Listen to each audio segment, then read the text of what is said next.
Lemon tea ಮಾತ್ರ ಸಖತ್ತಾಗಿತ್ತು ಅಂದ್ಕೊಳ್ಳಿ. Bus ನಿಂತೈತೆ. So ಇವಾಗ ಲೆಮನ್ ಟೀ ಕುಡ್ಕೊಂಡು ನಾವು ನಮ್ಮ ಮನೆ ಕಡೆ ಹೊರಡ್ತಾ ಇದ್ದೀವಿ. ಸೊ ಕತ್ಲಾಯ್ತಾ ಬಂತು.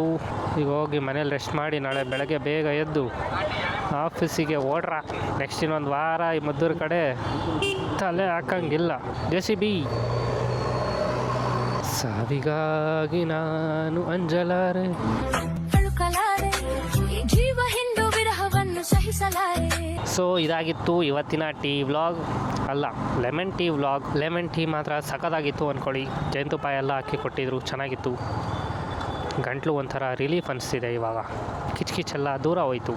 ಸೊ ನಮ್ಮ ಫ್ರೆಂಡ್ನ ಈಗ ಮನೆಗೆ ಬಿಟ್ಬಿಟ್ಟು ನಾವು ನಮ್ಮ ಮನೆ ಕಡೆ ಹೊರಡೋಣ. ಈಗ ಹೋಗಿ ಏನೇನು ಕೆಲಸಗಳಿದೆ, ಬಟ್ಟೆಗಳೆಲ್ಲ ಐರನ್ ಮಾಡಬೇಕು. ನಾಳೆಗೆ ಹಾಸ್ಟ್ಲಿಗೆ ಹೋಗೋಕ್ಕೆ, PGಗೆ ಹೋಗೋಕ್ಕೆ ಎಲ್ಲ ಪ್ಯಾಕ್ ಮಾಡಬೇಕು. ಆಮೇಲೆ ಇನ್ನೇನು ಟೈಮ್ ಆಗುತ್ತೆ, ಮಲ್ಕೋಬೇಕು. ಬೆಳಗ್ಗೆ 5 ಗಂಟೆಗೆ ಎದ್ದೇಳಬೇಕು. ಎದ್ದು ಬಸ್ಸಲ್ಲಿ ಹೋಗಿ ಅಯ್ಯಪ್ಪ ಎಲ್ಲೋ ಆಫ್ ರೋಡ್ ಹುಡಿಕೊಂಡು ಹೋಗೋದೇ ಬೇಡ, ನಮ್ಮ ಮನೆ ಹತ್ರ ಇರೋ ರೋಡೇ ಸಾಕು, ಫುಲ್ಲು ಆಫ್ ರೋಡು. ಬಸ್ಸು ನಿಂತೈತೆ. ಡಿಪೋ ಒಳಗಡೆ ಹೋಗೋಕ್ಕೆ ವೆಯ್ಟ್ ಮಾಡ್ತಾ ನಿಂತಿದೆ ಅದು. ಇನ್ನೊಂದು ಸ್ವಲ್ಪ ಹೊತ್ತು ಹೋಗಲಿ, ಎಲ್ಲ ಲೈನಾಗಿ ನಿಂತ್ಕೊಂತವೆ. ಇಷ್ಟು ಹೇಳೋಕ್ಕೆ ಇಷ್ಟಪಡ್ತೀನಿ. ಓಕೆ ಫ್ರೆಂಡ್ಸ್, ಬಾಯ್.